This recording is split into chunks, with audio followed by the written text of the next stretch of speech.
வணக்கம். இன்று நடிகர் திலகத்தினுடைய 25வது ஆண்டு நினைவு நாள். காலம் மறக்காத நமது கலைஞன் நடிகர் திலகம் சிவாஜி கணேசன் அவர்கள். என்னுடைய வாழ்நாளில் என்னுடைய சிறு வயது முதல் நான் நடிகர் திலகத்தை பார்த்து ரசித்தவன். என்னுடைய அம்மாவும் அப்பாவும் நடிகர் திலகத்தினுடைய தீவிர ரசிகர்கள். நாங்கள் வசித்த சேனையூர் கிராமத்திலிருந்து மூதூர் நகரம் ஒரு 3 மைல் தொலைவில் உள்ளது. அங்கு இம்பீரியல் தியேட்டர், அதில் வருகின்ற எல்லா சிவாஜி படங்களையும் அம்மாவும் அப்பாவும் தவற விடமாட்டார்கள். வண்டியில் கட்டி போய் சொந்தங்களோடு பார்த்து வந்த நிகழ்வுகள். நான் நினைக்கிறேன் என்னுடைய ஒரு 6-7 வயது பருவத்திலிருந்து நான் சிவாஜியை ரசிக்க தொடங்கியது. இன்று வரை அவருடைய ஒரு மகா ரசிகனாகவே நான் உள்ளேன். ஆனாலும்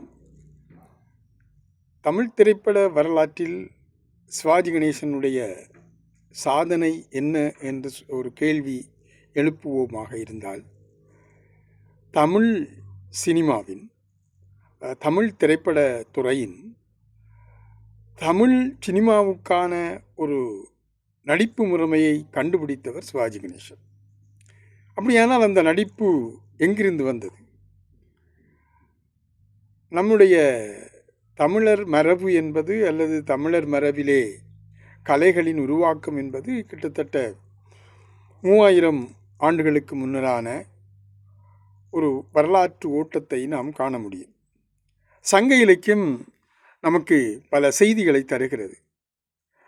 பேராசிரியர் சிவத்தம்பி அவர்கள் சங்க இலக்கியம் பற்றி அவருடைய நாடகம் பற்றிய ஆராய்ச்சியிலே பழந்தமிழர் நாடகங்கள் பற்றி கூறுகிற பொழுது அங்கு உருவான ஒரு நடிப்பு முறைமை பற்றியும் கோடிட்டு சொல்கிறார்.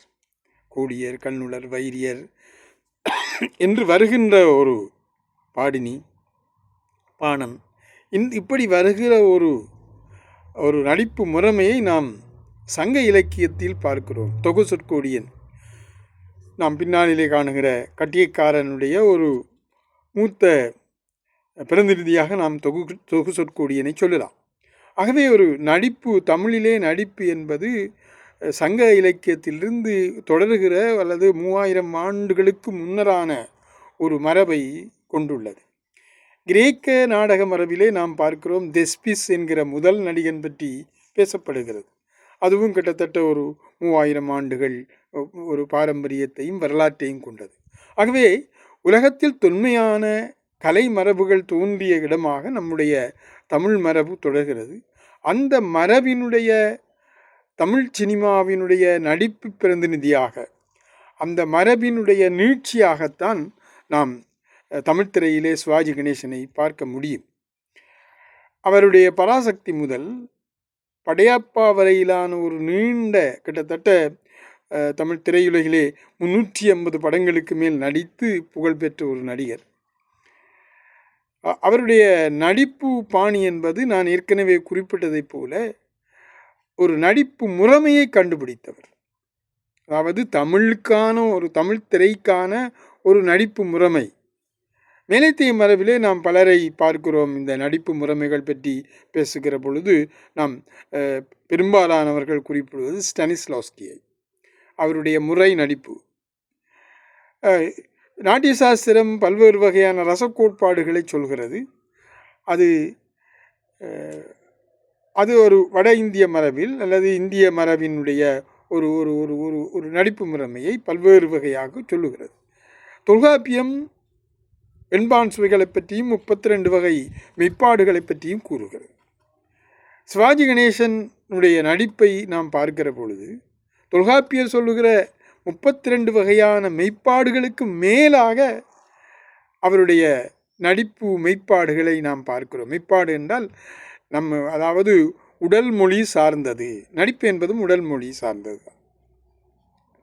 ஆகவே இந்த உடல் மொழி அவர் எங்கிருந்து பெற்றுக்கொள்கிறார்கள் என்றால், நம்முடைய தெருக்கூத்து மரபிலிருந்து அதனை பெற்றுக்கொள்கிறார்.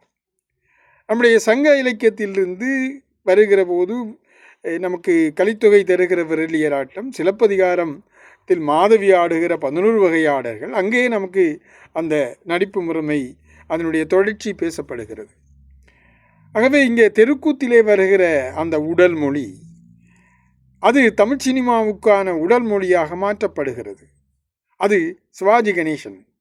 ஆக இந்த 25 ஆண்டுகள் கடந்த பொழுதும் இன்னமும் புதிதாக வருகிற நடிகர்களுக்கு ஒரு பாடமாக சிவாஜி கணேசனுடைய நடிப்பு முறையே உள்ளது.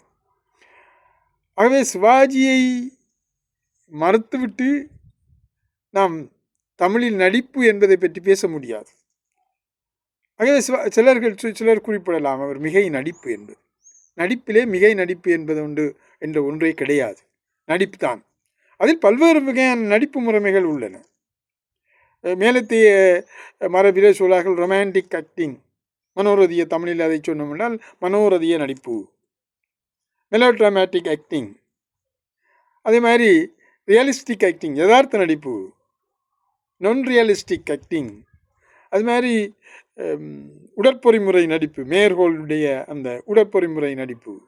இப்படி நடிப்பு கோட்பாடுகள் பல்வேறு வகையாக பிரக்டினுடைய எபிக் ஆக்டிங் அல்லது எபிக் தியேட்டர். இப்படி பார்க்கிற பொழுது சிவாஜி கணேசன் இந்த எல்லா மேலத்தேயத்து கோட்பாட்டாளர்கள் சொன்ன எல்லா நடிப்பு முறைமைகளையும் தன்னுடைய திரைப்படங்களிலே செய்து காட்டியிருக்கிறார். நீங்கள் அவருடைய பராசக்தி முதல் வருகிற எல்லா திரைப்படங்களையும் பார்த்தீர்களானால் இந்த நடிப்பு முறைமைகளின் சாயலை நீங்கள் பார்க்கலாம். குறிப்பாக அவர் வீரபாண்டிய கட்டபொம்மனில் வருகிற பொழுது அந்த வீரபாண்டிய கட்டபொம்மன் போருக்கு செல்லுகிற அந்த காட்சி, நீங்கள் 10 Commandmentsல் யூல் பிரைனர் அந்த அந்த அந்த காட்சியை நமக்கு நினைவுபடுத்தும். அதுபோல கர்ணன் திரைப்படத்திலே அவருடைய நடிப்பு என்பது அதற்கு எல்லை இல்லை. அந்த அந்த அப்படியான பாத்திரம், இன்றைக்கு அப்படியான பாத்திரங்களை நடிப்பதற்கு நாம் யாரையுமே ஒப்பிட முடியாது. நாம் அண்மையில் தயாரிக்கப்பட்ட பொன்னியின் செல்வன், மணிரத்னம் 2 பாகங்கள் வெளிவந்தன. அப்பொழுதெல்லாம் நமக்கு பல காட்சிகள் நமக்கு சிவாஜியை நினைவுபடும். சிவாஜி இந்த பாத்திரத்திற்கு வந்திருந்தால் எப்படி இருக்கும் என்பதை நினைக்க வைத்த திரைப்படமாக நாம் பொன்னியின் செல்வனை பார்க்க முடிந்தது. ஆகவே இந்த வரலாற்று கதாபாத்திரங்களை, புராண கதாபாத்திரங்களை பாத்திரங்களை திரையிலே காட்டுகிற பொழுது அதற்கு உதாரணமாக நாம் சிவாஜி கணேசனைத்தான் காட்ட முடியும். அதாவது அது அந்தந்த பாத்திரங்களுக்கு உயிரூட்டி, இப்படித்தான் வீரபாண்டிய கட்டபொம்மன் இப்படித்தான் இருந்திருப்பார், கர்ணன் இப்படித்தான் இருந்திருப்பார், வ.உ. சிதம்பரம் இப்படித்தான் இருந்திருப்பார். நாம் ராஜபாட்டரங்கோதுரையிலே அவர் பல்வேறு பாத்திரங்களை செய்து காட்டியிருப்பார். ஹேம்லெட்டாக வந்து அசத்தியிருப்பார். அதுபோல் இரத்த திலகத்திலே அவர் மேலத்தேய பாத்திரமான ஒத்தல்லோவை, நானும் ஒத்தல்லோ என்கிற தனியனாகவே ஒத்தல்லோ திரைப்படம் வந்திருக்கிறது. ஆங்கில மொழியிலே நிறையவே வந்திருக்கிறது. பல நடிகர்கள் நடித்திருக்கிறார்கள். நான் பல ஒத்தல்லோ படங்களை பார்த்திருக்கிறேன். ஆப்பிரிக்க நடிகர்கள் நடித்த ஒத்தல்லோ, வெள்ளைக்கார நடிகர்கள் நடித்த ஒத்தல்லோ, இப்படி பல படங்களை பார்த்திருக்கிறேன். ஆனால் சிவாஜி கணேசன் இரத்த திலகத்திலே காட்டுகிற அந்த ஒத்தல்லோ வேறு எவராலேயுமே செய்து காட்ட முடியாத அளவுக்கு அவருடைய நடிப்பு அப்படி இருந்தது. ஆகவே சிவாஜி கணேசன் இன்றைக்கு 25 ஆண்டுகள் மறைந்தாலும் அவருடைய நினைவுகள் நம்மோடு நிறைந்திருக்கின்றன. அடுத்த இன்னும் ஓராண்டிலே அவருடைய 100ஆண்டு விழா தொடங்க இருக்கிறது.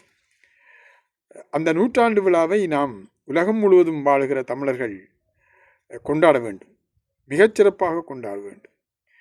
இந்த 25வது ஆண்டு நினைவு நாளில் அவருடைய நினைவுகளை போற்றுவதற்கு நாம் இந்த நேரம், இந்த தருணம் எனக்கு கிடைத்தது. நாம் சிவாஜியை கொண்டாடுவோம். ஆனால் இந்திய திரையுலகமோ அல்லது இந்தியாவோ தமிழ்நாடோ எதிர்பார்த்த அளவுக்கு சிவாஜியை கொண்டாடவில்லை. ஆனால் சிவாஜியை கொண்டாடிய பல தருணங்கள் இருந்தாலும் கூட எதிர்பார்ப்புகளுக்கு ஏற்ற வகையில் அவருக்கான விருதுகள் வாய்க்கவில்லை. பிரான்ஸ் அரசாங்கம் அவருக்கு செவாலிய விருது கொடுத்தது. எகிப்தி அரசாங்கம் அவருக்கு ஆசிய ஆப்பிரிக்க சிறந்த நடிகன் பட்டத்தை கொடுத்தது. இன்றைக்கு உலகம் முழுவதும் வாழுகிற அவருடைய ரசிகர்கள் அவரை போற்றிக் கொண்டிருக்கிறார்கள்.